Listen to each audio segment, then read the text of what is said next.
Hello, fans of structural rationalism and fans of learn by doing. We have a very different kind of lecture today. It's not particularly long, but it is very important for several reasons.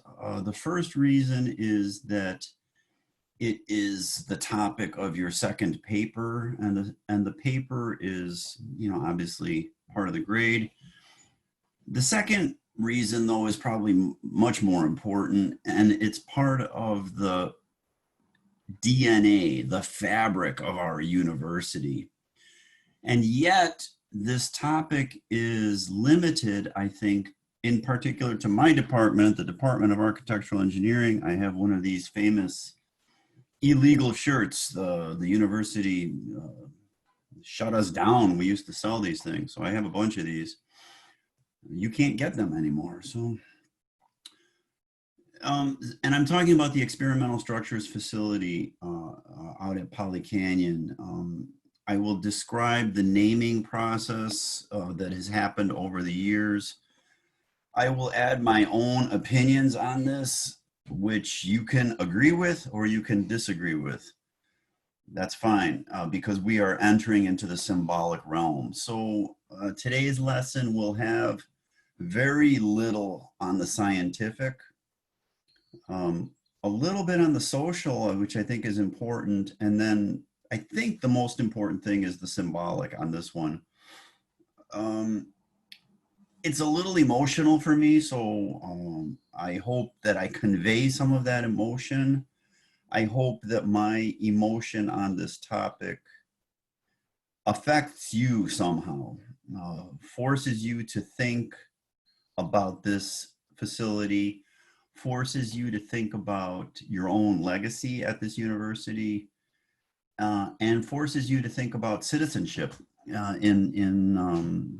a capital C. You are a citizen of this community of scholars at Cal Poly, and what has happened out there is quite tragic, I think. So it's kind of a sad lesson. Maybe there's some glimmers of hope, of course, some drama, and here we go. Let's start the show. I built this up enough here. So let's begin. The first thing that I want to say is that the material that I am showing here is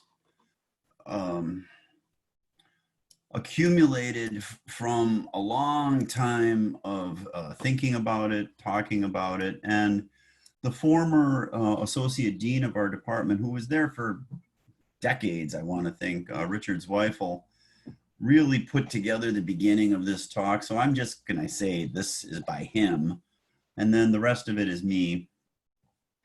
Let's begin with the name itself, because this will come up, so it's the most problematic part of it. I call it the experimental structures lab. It is a laboratory. It should be treated as a laboratory.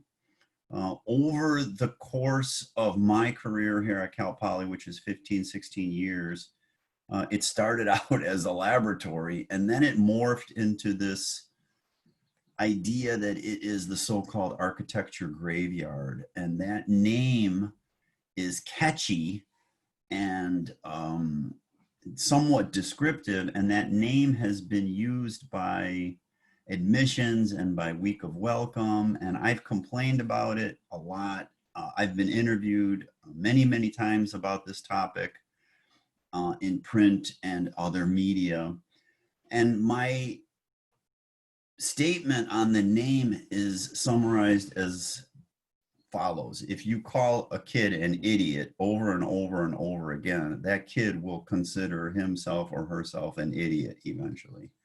The power of naming something is deep, and the name has allowed some horrible behavior to happen.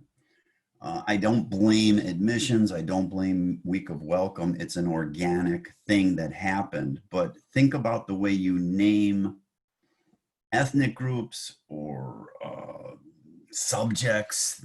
I hate math, blah, blah, blah, right? Or, I hate sports or whatever.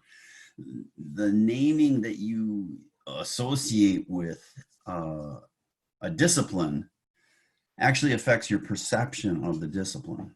And I'll get more into that as we move along. Where is the spot that I'm talking about? So I think everybody's been out there. Obviously, if you are not physically able to go there because you're in a wheelchair or you have some other limitations that don't allow you to go out there, that's unfortunate but understandable, right? So you could use these images that I'm presenting. If you are not on campus, you could certainly just use your memory bank. If you are in San Luis Obispo, please go visit it once again with fresh eyes. I will take all of that into account because of the pandemic, of course. But if you ever come back, go out and revisit the place, having seen this presentation and having written the paper, go back and visit the place with this new perspective. And this is what I'm saying, is that your perception will differ because of the new respect I hope that you have for the place. So as you go from the Fisher Science Building, there's a little road, there's a gate for cars. You don't need to, there's no password for pedestrians. You just walk in there. Obviously, there is wildlife out there. There have been mountain lions out there. I've seen rattlesnakes out there. There's a lot of rattlesnakes. So obviously just be careful a little bit. There's poison oak. What else can happen? I don't know. Okay, so that's the facility. One of the interesting things that most people don't know is that we are one of the largest landholders in the CSU, Cal Poly San Luis Obispo, because of this site. It's a huge site. If you are a mountain biker or a jogger, you will see it from wonderful perspectives if you go up on your mountain bike. I can help you with that if you need some advice. Okay, going back a little bit to the early 1960s. So George Haselton, we've already talked about Uncle George. He's in the courtyard there, memorialized by a statue. He was instrumental in securing that facility essentially for my department, but really for the CAED. But really the only game in town there is the architectural engineering department. They negotiated all the land. There's always been people living out there, families, caretakers. This was with President Kennedy, whose name is on Kennedy Library, not John F. Kennedy, but Robert Kennedy, the president of Cal Poly then. And the mission of the site was to support Learn by Doing. And this is the theme of your paper. Learn by doing meant something very, very specific, I think, in 1962 in George Haselton's mind. It's coming from his worldview of materiality, touching things, building things, making things in the shop with your hands, understanding the difference between timber and masonry and steel. And that was Learn by Doing in 1962, 1963. The idea of Learn by Doing is something that I really want you to dig into, and which is why I asked you to talk about discipline or theory versus practice in your own discipline, in your own major. Some of you had very interesting, thought-provoking ideas about that, so go revisit that. The other thing that I must point out before we begin is that laboratory is not for every single student in architectural engineering. There's been only a handful of projects since 1962, 1963. So it has never been designed for all senior projects. It's been one senior project here and there since 1963. The site itself is literally spectacular. I hope that you enjoy that site from a mountain biking or a hiking point of view, which is much, much larger than the Experimental Structures Lab. And incidentally, they renamed it again, Experimental Practices Lab. I don't particularly like that name. There's a new sign up there. We could talk about that. But let's just talk about the landscape first. And one thing that I appreciated when Richard Zweifel put this together, because he made a lot of presentations over this, he was sort of the steward of this place for decades, was this interesting idea that you walk out there and let's say you're a business major or an electrical engineering major or something, and you see this incredible landscape. It's right there under your feet. And you might ignore it. You might say, let's go for a hike and not really look. And that's true of everything in life, that there's so much information right in front of you. Sometimes it's right literally under your feet and you just ignore it. So what I mean by that is I'm not a landscape architect. Richard Zweifel was a landscape architect. He was the president of the Landscape Architecture Professional Society. And he looks at this very, very differently than I do. So he's saying this is a very, very complicated geological site. I'm not going to go through this. You can hit pause on the video. Take a look at some of the incredible melange. I love that word, this melange of different types of soil, different types of aquifers, different types of grasses that grow there. So we're focusing on this site. Not every project is spectacular. Not every project, I think, is worth even preserving. And I'll point out my opinion on that. But some are jaw-dropping. The site itself is influenced by the climate in San Luis Obispo, which all of you know is ridiculous. Average temperature 71 degrees to 47 degrees Fahrenheit, right? 256 clear days. Who lives like this? We live like this. The soil is very varied. It is huge. Look at the acreage here. The interesting thing also is about the water. We'll talk a little bit about the water. The caretakers that used to live out there from my department always had water. That's never been an issue. It drains into the creek. That creek runs all the way to Avila Beach. So please be aware of that as you think about the impact of your decisions. The vegetation is fascinating, stuff that I never knew about. 5% of the remaining native grasslands of all of California are at Poly Canyon. It's the largest concentration, I think, of native California grasslands in the entire state, right? Who knew that? Super interesting from a speciation point of view, how many types of trees are out there. But be careful for the poison oak, which is horrific. If you haven't gotten it, you will at some point. Okay, let's talk a little bit about the projects themselves that are out there, the reason that they're out there, and then some of the people, if we can, associated with some of the projects, which is the theme of the course. I like to associate people. Notice there's always people associated with every lesson, just about. So the projects really span from the early 60s to recent history, but every now and then. The first project is actually this bridge here, not a spectacular piece of work, but 1963, the students built the bridge, they designed the bridge, they analyzed the bridge by hand. Obviously, it's a simple structure when you're analyzing these things by hand. If you're a civil engineer or an archie, I think you can kind of recognize the form. We call this a truss.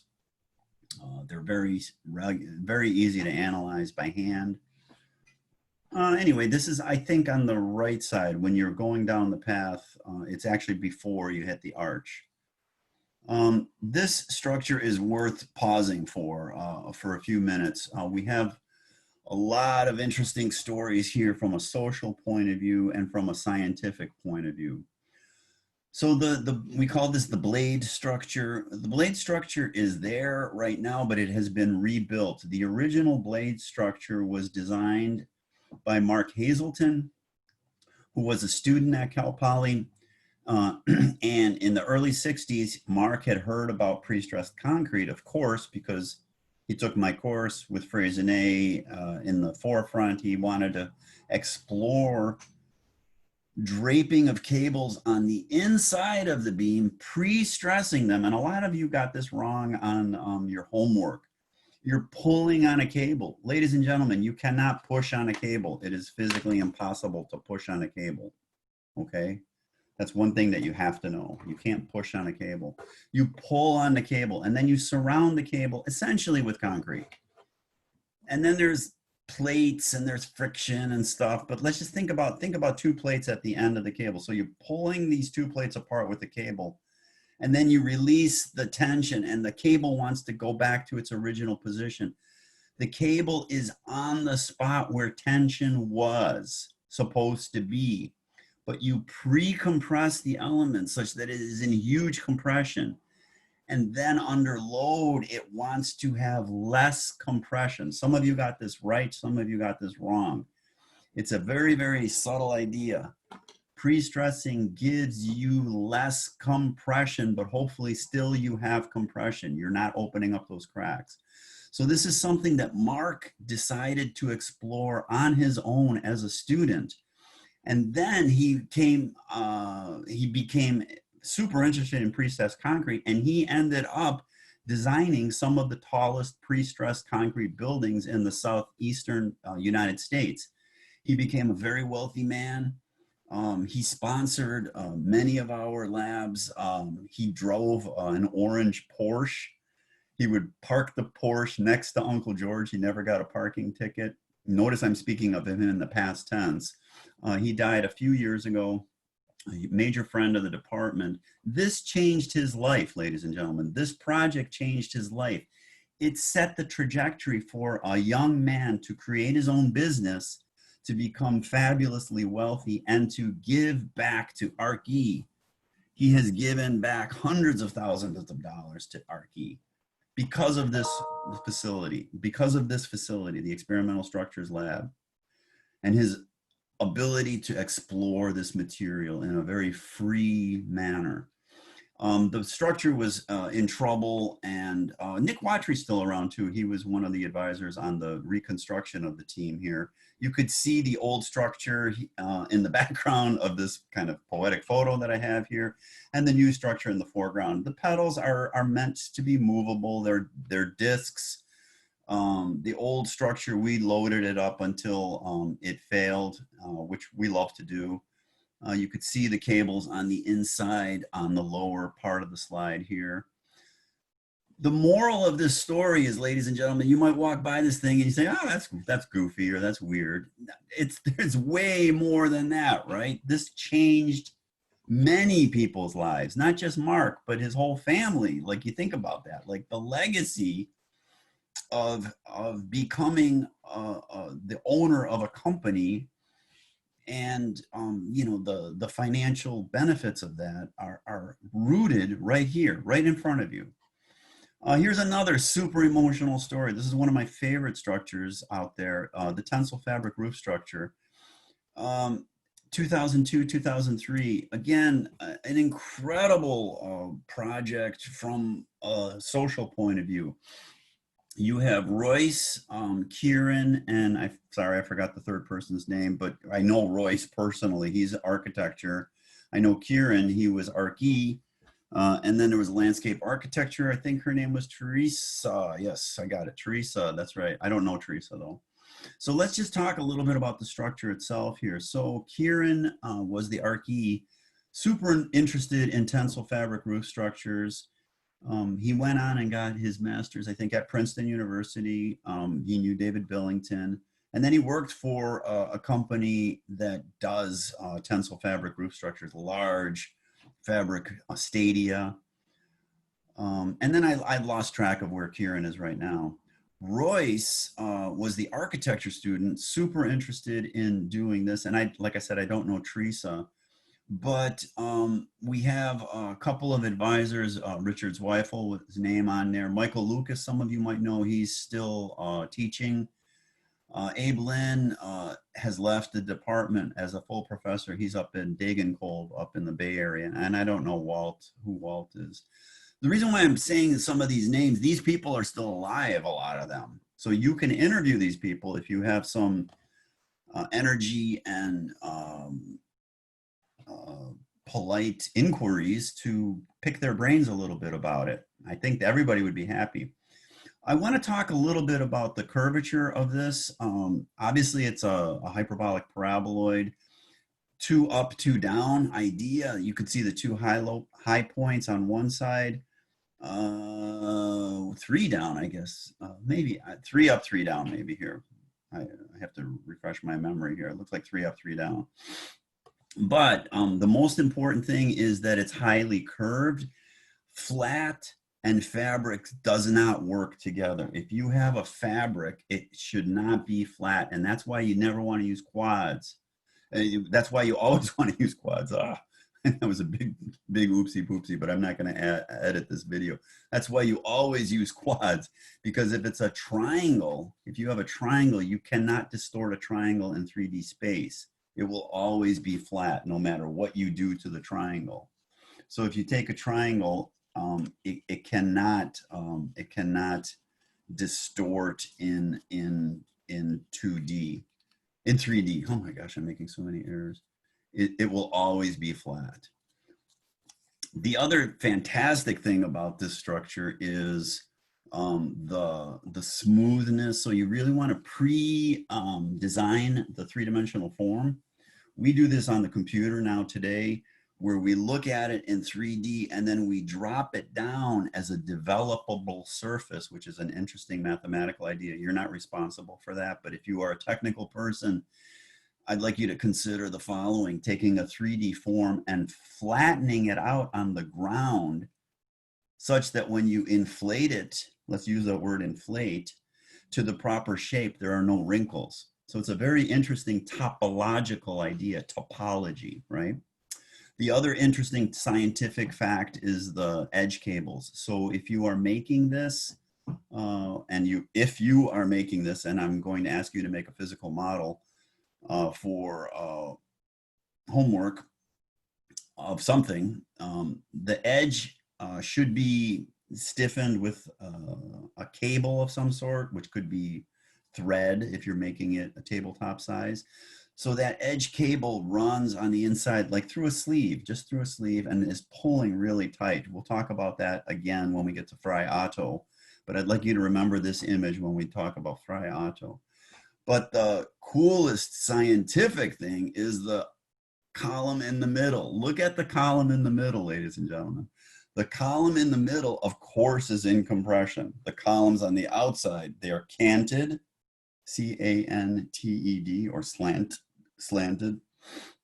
Those are in compression. The cables are in tension, of course. It's a thin cable. You cannot push on a cable. But look at that column in the middle. That column in the middle is in compression. It has to be. It's being pushed. But it's not touching the ground.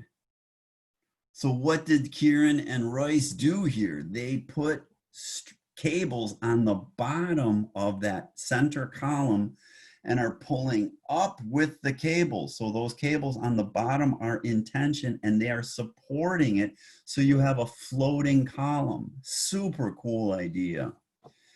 Ladies and gentlemen, we get to the sad part of the story. The vandalism that is going out there is a reaction of certain students to leave a mark on this place. They go out there with sledgehammers and destroy things. They go out there with spray paint cans and deface things. Literally, this is happening. And other people are using this to define themselves. Literally to define, and I'm not exaggerating. I know that I'm a drama queen and I exaggerate everything. We saw it with Mark Haselton, and I will prove it to you with Royce. Royce got married under this structure. He exchanged his marriage vows with his bride under this structure. That's a true story. And students of your generation, and I got to blame you guys because this is a recent thing, not you particularly, I hope, but students of your generation are destroying this thing to leave a mark. So both groups are leaving a mark, right?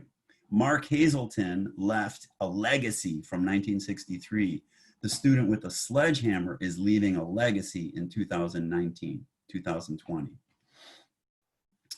The projects are super complicated, extremely time consuming. The students designed this. This is called detailing. We talked about detailing. These guys all have my course, so they understand what detailing is. You express the load. You can look at this and start to say, I see that U-bolt is pulling back, right? I see the cable is being stretched. I need a little piece here to connect these two. I don't need a big, gigantic piece. I'm funneling the load like water going down, but now it's tension into a connection. That's a beautiful little detail, right? There are other things that are not so great. The concrete blocks, I think, are a little clunky, but you know, so I don't like the concrete blocks. My eyes go to them. I mentioned that there's stuff out there that should probably go down. This horrific thing, I don't even know what this is. That should be removed, whatever that is. Not because it's dangerous, but just because it's ugly. This person did not take my course. 1989, the cantilever deck. We have the students here. We do have Kim. I don't know Kim at all. I don't know these students at all. Notice the advisor here was Uncle George. You know, this is overkill, I think. I would never ask students to make something like this. This thing is enormous, right? The idea is very simple. Let's cantilever a deck out horizontally and figure out how to make it stay up. The students came up with everything. There are good features from a design point of view, and there are super clumsy features here from a design point of view. So let me walk you through some scientific critiques of this. So the whole premise is a cantilever, right? You could see this thing cantilevering out over a small valley, right? Or, you know, a little hillside, right? The column in the back is leaning backwards. It's canted, right? And the cables are in tension, but you could even see that they're losing some tension. Some of them are sagging here, right? So things get saggy. As we get older, we get a little saggy, which I know firsthand, right? The beams on the underside are a little big, but there's a reason they want them to protrude sideways so that the cables don't interfere with the deck. So you have headroom so that the cables can, you know, that you're comfortable, right? You know, and it's dramatic, right? But it's a little overkill, right? I mean, this is unbelievable. This is a senior project, ladies and gentlemen. Let's go build a cantilever deck for our senior project, right? So it's enormous. Yes, you know what I'm going to say. I don't like those connections in the back. I mean, you thought the tensile ones were ugly. These are really ugly. They're really massive. I can't fault the students. You know, this is a student project. Had they put a berm of earth around there, perhaps it might look a little nicer, but that's okay. You know, so some students really like this. I think it's a little bit heavy-handed. This one, though, is, I think, the jewel of the whole show and the saddest part of the whole show for me. Like, so I'm going to tear up here a little bit. Lots of students were involved, and there's actually two groups of students, two eras of this project. So in 63, I guess that should be 63, 64, and then another huge effort in the mid 70s. Lots of faculty advisors, obviously Uncle George. Wes Ward is an interesting name. Wes was a professor here at Cal Poly. He died. Harvey died also, Conan there. I knew him. I never met Wes, but I know his family is still in the area. And Wes actually studied with Eduardo Torroja and I don't think it was a Fulbright. I've been dying to get into the archives of his family to see what he did with Torroja. I can't wait well, I guess I can wait because I've waited a little while. But this project is huge. the shell touches down on 3 points. It's a concrete shell. Is it a funicular? Well, let's talk about it a little bit. But the second part was really, really spectacular. The students created a living space in there with intricate woodwork, a bathroom, a kitchen, a fire pit. The detailed carvings on the bathroom door were astonishing. Little knickknacks everywhere. The spiral staircase going up to the top is still there, a little hangout up there. The glass was beautiful. When I came here, I had heard about this structure when I interviewed, I insisted about seeing the structure, and I came from the East Coast. So I had heard about this structure from the East Coast of the United States. I came out there, I walked out there in my dress shoes from Building 21 just to see this structure. And it was unbelievable when I saw it 15 years ago. Everything was pristine. Now everything has been destroyed. The glass has been all destroyed. Everything has been vandalized. They ripped the doors off. They ripped the plumbing out. I mean, people are crazy, right? Absolutely tragic. What has happened to this building is absolutely tragic. And the chief of police wants to bulldoze this because you kids are using the devil's lettuce. That's what he told us. The devil's lettuce. You're smoking the devil's lettuce out there, which I love that name, the devil's lettuce, by the way. The solution of tearing this down is what the administration, some people in the administration are promoting right now. Right now, it's a disaster. I don't even think anybody really knows what's going to happen. There's been a lot of extensive cleanup, but it's a gigantic mess.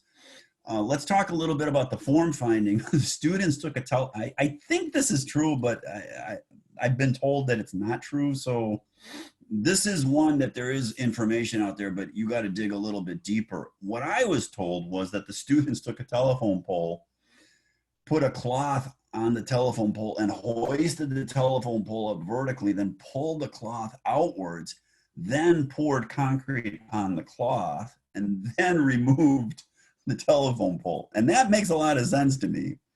Somebody else told me that that's not true, but so you can argue it. I think we should get the facts right on this one. And I apologize for not reviewing the deep scholarly work on that one. But I just want you to get a sense of the scale of this project, the incredible ambition of landing this shell on 3 points. This is 1963. This is the heyday, right, of shells, right? This is Saarinen making TWA at this point. Wes Ward, the faculty advisor, worked with Taroja, so this is not an accident. This is a very, very intentional homage to the Spanish tradition, right? Where the smooth shell touches the ground, right? It's not Italian, it's Spanish, and that is intentional. So that is the most important point. How they actually build it is historically interesting, but the tradition is through Wes and connected to Roja. So that's why this is so important, right? And it is so sad to see what has happened to that building right now. Absolutely heartbreaking. I mean, literally heartbreaking for me. 1968, the Bridge House, another kind of sad story here. Paul Neal was, I think he was the dean. His son is still in San Luis Obispo, so you could find him. And I think his name is also Paul, but I could be wrong about that. I don't really know him, but the son is definitely in SLO. This was an exploration of two things: a long span building going over that little ravine there. I don't think there's water under there, but maybe. And Corten steel, C-O-R-T-E-N. We will touch on Corten steel when we go back to Chicago. It's this steel that became super popular in the mid-60s for large-scale structures because it oxidizes or rusts right away, And that rust forms an insulating panel on the outside of the material, and then it won't rust anymore. So it has this beautiful, I mean, you may argue that you don't like it. I actually think it's quite lovely, that rust or that patina, but it's self-protecting. It's like the char on wood in a fire. If you're making a campfire and you have to knock the black stuff off the log, that's exactly what this is. It's insulating essentially the steel, core 10 steel. So the students heard about this. They were interested. They wanted a long span. What are they going to go to? A truss kind of configuration, right? Because that's the Polytechnic tool that they had in their belts, in their toolkit in 1968. So a truss type configuration here. We use this as a storage facility for the equipment that we store out there to shake these buildings. So we actually shake these buildings and we do instrumentation and we watch how they perform under force vibration. All of the glass you could see has been busted. The locks have been, stuffed. Even stuff that doesn't get stolen, they just go there and break the glass. People go out there to break glass. So they'll bring their sledgehammers out there to break the glass. It's absolutely horrible, absolutely horrible. The arch, oops, sorry, I misspelled. I should have missed, that was not me, that was Richard's wife, but I got to fix that. Sorry, Catinary is misspelled here.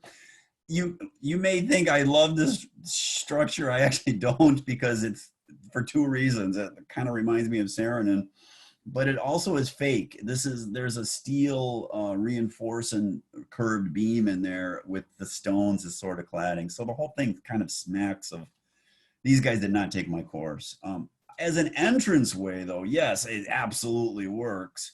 If there was another arch coming in and out, we've talked about this St. Louis a lot, then I think it would make sense. Right now, it's irrational. These guys, I didn't like it. They didn't take my course. But this entrance used to be pretty spectacular. When you go out there, I would like you to notice the little figurines on the walkway, little faces, little plaques. There used to be a whole signage of the sponsors. There was a map showing, the 14 or 20 structures that were there when they made the map. It's a wooden map. Everything's been defaced. Everything's been destroyed. The arch is still standing, of course. The issue that I see here is one of rich opportunity. In fact, the new sign is just to the right of this arch here. I'm not crazy about the new sign, but that's minor. The idea of signage though, or like a sign that opens up your app, some app. And I had a student that started to do this. I think it was a business student saying, why don't we create an app? You open up your app, you take a picture of the arch, boom. There's the students, there's the faculty advisor. We could talk about Saarinen. You could, this could be super cool, right?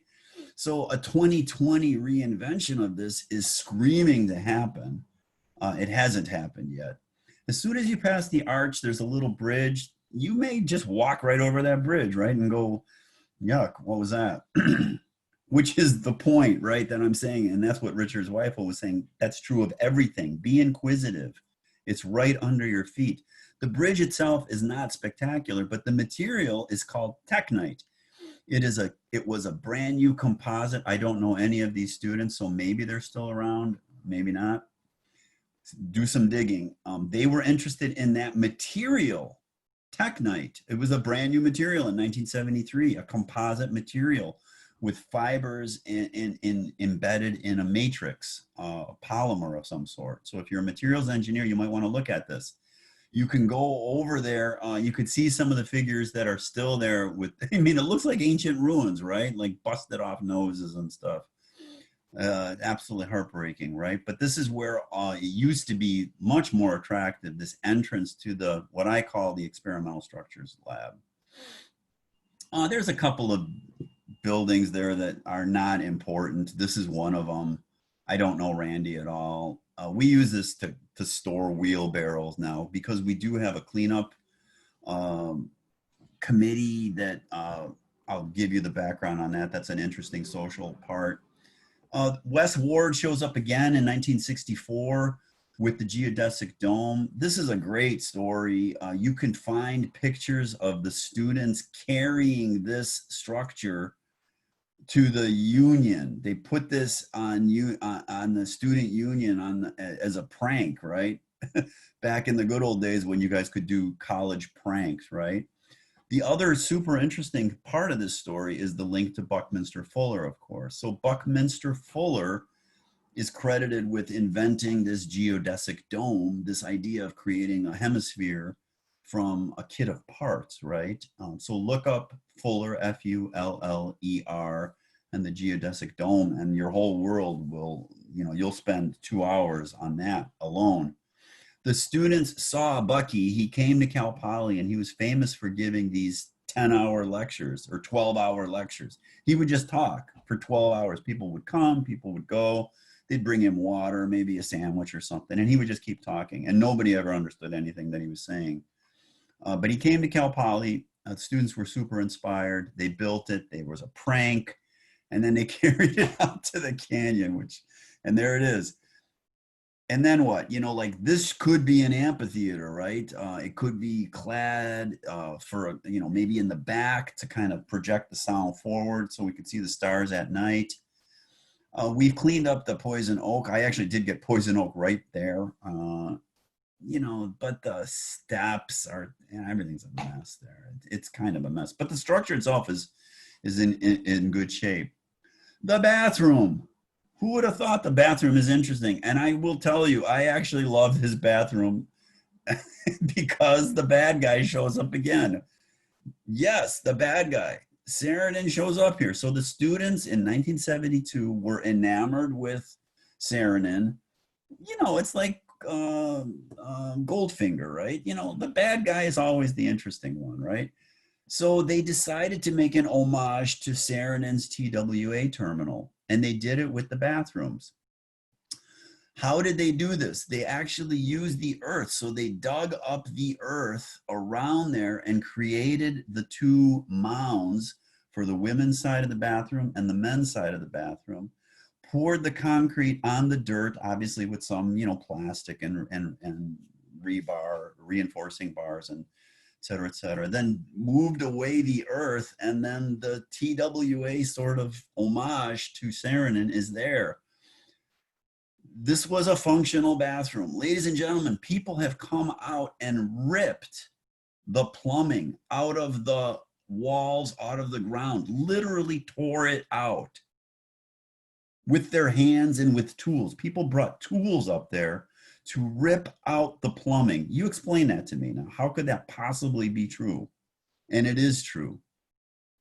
And it's tragic, right? This is your heritage being destroyed right in front of you. I don't know any of these students. I don't know if they're alive. I don't know the faculty advisor. CM students, I don't know how many CM students we have. This is the only CM student project out there, which is kind of crazy, right? You would think that CM would own this place. It's almost 100% Archies, except for this one. And this one is pretty much Gaudi, right? This is like a Gaudi structure, right? So I applaud the CM students. I don't have their names. You could probably find this.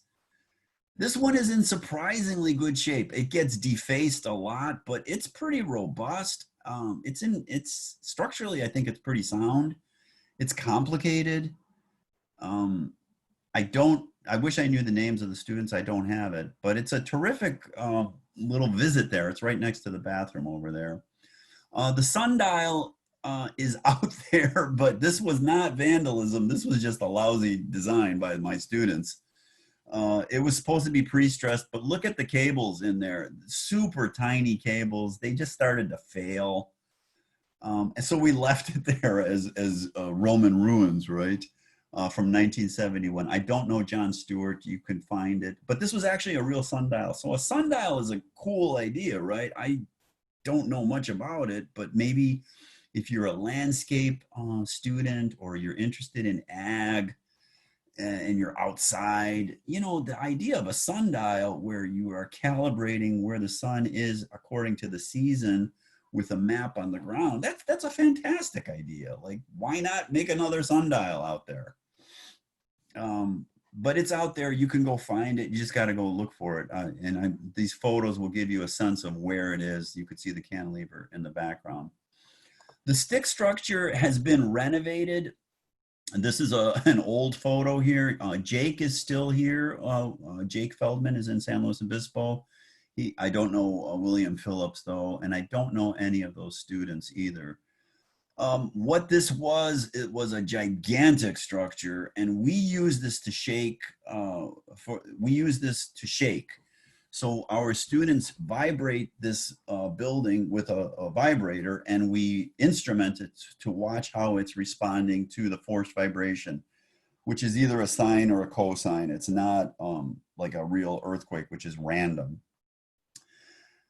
What we've done in recent years is remodeled this completely such that the panels can be vertical or they can be horizontal. So all these panels are removable now. So you could take them out and reconfigure them. And it's a simple looking structure because we want the students to analyze all of the configurations of this building using a computer to predict what will happen. If you put a panel here, how will it behave? If you put a panel here, how will it behave? I know a bunch of these people. In fact, I know all of the students up on top. I think they're all alive. And Abe, I've already mentioned. And Cole, of course, is still a professor in ArcE. So I'm sure they'd be happy to, well, I'm pretty sure if you shot an email out to these people, they'd be willing to talk to you. So it was renovated in 2008, 2009, lots of sponsors, just a ton of work, like an incredible amount of work. Like this one was completely redone. The equipment that we use to shake it is in the bridge house, which is, the structure that we saw before. The point that I'm trying to tell you is that you might walk by there and say, oh, it's a graveyard, right? Look at that thing. It's not a graveyard. It's a lab. This is an experimental facility, and that is our test right there. And we need it so students understand how buildings perform in earthquakes, because these students on the top are designing buildings that you are living in and walking in, and you want life safety. So it's an enormously important project. The water towers, there's 2 water towers actually, and I don't know Matthew at all. We don't know the name. I don't know the name of the 69 tower, but the 69 tower is way cool. It's way up there. Obviously, that student took my course, but I don't know who it is. Hyperbolic paraboloid, you could see the flanges coming out, and they stuck a pipe down into the ground. And we have had water there since 1969. Through all these droughts, ladies and gentlemen, there's water there. That is crazy, right? And then the second water tower looks like a disaster. I don't know anything about it. Maybe they were trying to recreate it. I don't know. So you can do a little digging on the water. That second one is a little harder to find. It's way up there. Jake, I've already mentioned, is alive and well. Oh, and I forgot to mention one of the huge things about Jake. Jake is in the first group of people to volunteer for the Peace Corps. So he's like in that group of 5 or 10 people that signed up with John F. Kennedy. There's pictures of Jake with the president, John F. Kennedy, being sent to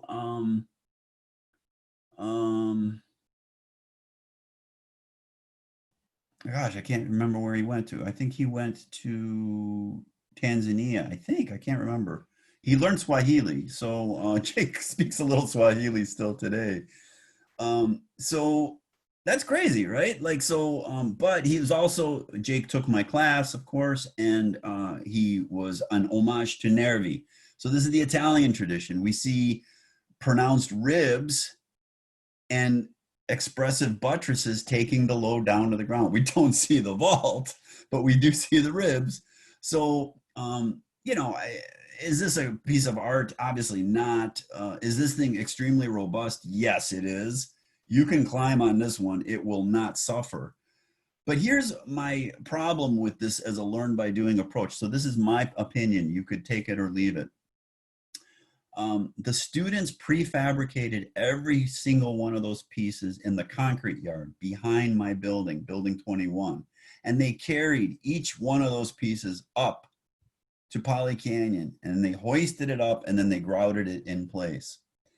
To me, that is not learned by doing. To me, that is, labor. You become a laborer, and maybe you learn something the first 2 or 3. I don't know what you're learning on the 20th or 30th piece. So I've never built anything out there. I've attempted to do a shell. I might do a shell still. I probably will, but it's complicated today. You have to have a building permit, an official building permit from the city, which is a terrific experience, but a building permit is not something trivial. So you need to start, if you want to build something out there, you really have to start junior year for sure. I would even argue maybe sophomore year to let the ground, get the groundwork, to find the sponsors. The companies will sponsor you to do this. They will donate material. They will donate equipment. You have to design everything. You have to analyze everything. You have to get everything checked by a professional engineer. You have to get a permit, and then you have to actually build it, right? So you cannot do this in 1 quarter. You cannot do this in 1 year even. It's an enormously complicated project. But that was learned by doing in the 60s, spilling up into the 80s, but very much less so now as your generation makes things, but makes things virtually and not physically so much. So we have a new idea of what learn by doing is maybe today. The Bale Arch is not terrific. I'm not a huge fan of it. I like the idea of hay bale construction. I think in New Mexico, you're allowed to go 3 stories. In California, I think you can go 2 stories, but I could be wrong on that. So it's a structural material. It's literally hay that's cemented together. So, I mean, like, that's great. And there's always what we call the truth window. So you can see the window there where you look in and you say, oh my gosh, there's hay on the inside. Yeah, they took my course and they tried to, beat the bad guy Saarinen by making it, but it's a little clunky. So the suspended deck is called Fratessa Tower. Also, Paul Fratessa was the head of my department, architectural engineering. I've heard different stories about the foundations that are out there. You could see pieces kind of sitting there. I will let you be the detective. It's a little heavy-handed to me. That third E, elegance, is missing here. But, it's pretty robust. Spiral staircase, not crazy about it. This one, though, is heartbreaking to me. Again, you probably would not even notice this. Jens Pohl is still alive. Jens Pohl, very interesting guy. He's an architect, but he's a computer scientist as well. And he created this greenhouse, which was literally a greenhouse with glass. So my ag students, you should be interested in this. 1983, plants were growing in there. And you may say, big deal. Ladies and gentlemen, Jens Pohl was controlling the opening of the windows of this based on temperature and humidity on a little computer in his office on campus. He was controlling the humidity and temperature by opening and closing the windows in 1983. This is way before the internet, right? That to me is significant. It's super important from a history of technology point of view. How did he do this? He's a brilliant guy. He designed software for packing of freight ships, those gigantic cargo ships, so that if you are going around the world, how should you pack the ship such that you stop at South Africa to drop off some stuff and pick up some stuff? Where would you put it in the ship? Isn't that crazy? And then Boeing bought his software and he became a multimillionaire. So this guy's a multimillionaire I see him occasionally at the beach, Pismo or Avila. He's still in great shape. I mean, I haven't seen him in a long time, so hopefully he's still alive. But you know, good for him, right? But the sad part is all of this glass has been destroyed, and there was plate glass on the bottom, thick plate glass, literally sledgehammered. Somebody took a sledgehammer and destroyed these plate glass blocks in there as a legacy, right? That's my legacy. I'm going to leave busted glass out on the grass here as my legacy. So it's absolutely heartbreaking. And I like pausing on this one because it's a humble building that you may not even notice. And I think in today's world where we talk about, you know, Black Lives Matter and Me Too, you know, it's the people that we're not noticing that are making, saying, please notice me. I think it's a very interesting social critique that's happening in 2020 in a deep, deep way. And, you know, the destruction of this thing is linked, I think, to the humbleness of it, right? I don't see people taking scissors and cutting up the roof on the tensile fabric roof, right? But I do see people, well, maybe this one is not important, you know, because it's a graveyard, right? So maybe I'll bring my sledgehammer out tonight. The modular house is another super sad story. Edmondson is alive. I'm sure he'd be happy to talk about it. I think Kohlberg is dead, but his wife, I think, is still alive. Kohlberg's an interesting guy. He was a co-author of The Universal Traveler, a big deal book with James Bagnall, Bagnall. So you could find this. I have the first edition of this book. It used to be required reading for all CAED students, The Universal Traveler. A lot of people think that this is some kind of vandalism here. The cladding is DOT, Department of Transportation, California DOT signage. These were all donated by the California DOT. These were all signs that had defects or flaws or errors, and they were all donated, and they made the cladding on the house. It's a modular house, so it's a grid, 4x8 sort of grid to match plywood panels.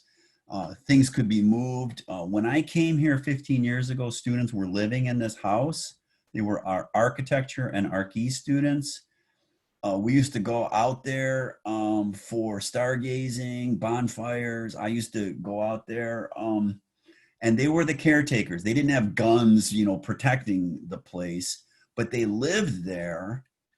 And they were eyes and ears, you know, walking around, kind of keeping an eye on stuff. And that's all gone now. Nobody lives out there. This building is a disaster right now. It's probably going to be destroyed, I think, but I'm not 100% sure. It's in really bad shape. Some of it is being remodeled. There was a lot of asbestos, I think, you know, lots of issues, but there's a lot of information about this building because it is being worked on right now. I'm not sure what the future of it, but I'm pretty sure nobody's going to live in it anymore.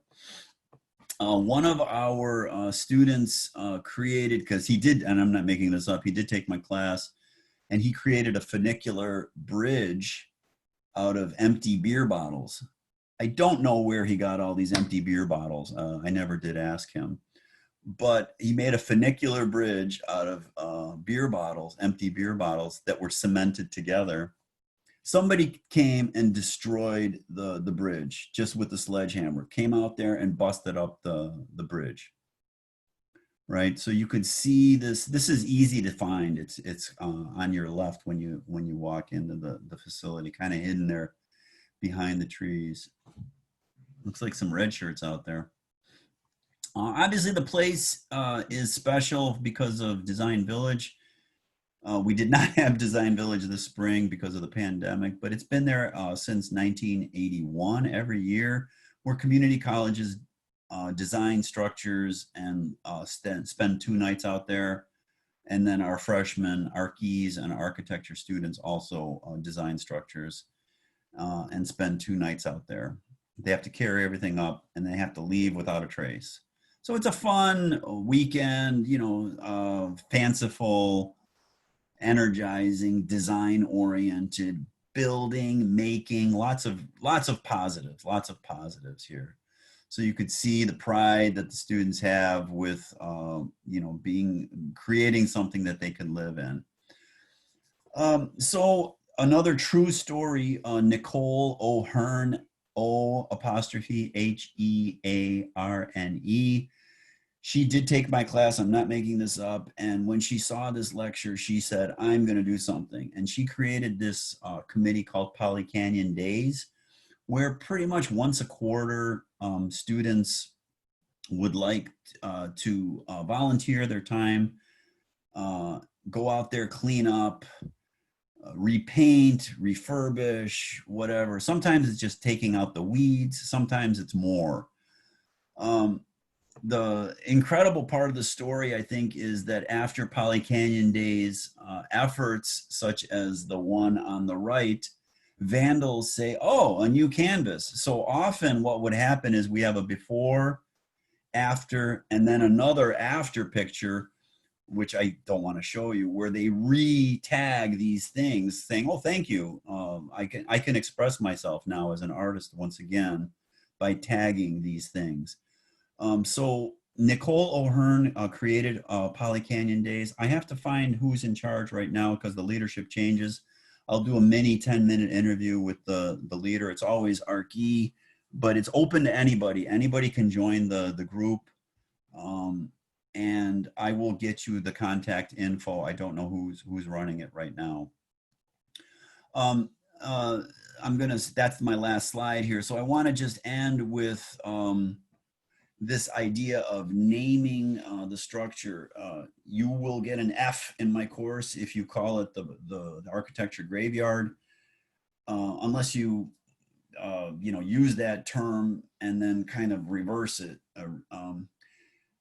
The naming is super unfortunate to me because it's stuck. It's like a bad nickname, and you know what I mean. Like if you ever got teased as a child with a weird nickname, or you know, some kind of bullying, you know, and the place has been bullied. That's really what's happening, and that's heartbreaking to me. Should it be what it was? I think not, to be perfectly honest. I don't want you to be carrying pieces of concrete 2 miles by hand out there. But could it be reinvented? And the answer is absolutely yes. I think the problem for me, and this is my personal opinion, you could agree or disagree. The problem is now that it should not be my department's facility. I don't even think it should be the college's facility. I think it should be the university's facility. I think we should have a par 3 golf course for 3 holes. Imagine if you could go out there, rent a couple of sticks, hit a golf ball for an hour, even if it was 2 holes, like an out and back, you know? Why aren't the ag students making massive putting greens where we could putt, chip and putt out there? The art students should be putting sculptures out there. The mechanical engineers should be looking at solar power out there. The business people should be putting a hotel for alumni out there, a bed and breakfast under the stars, right?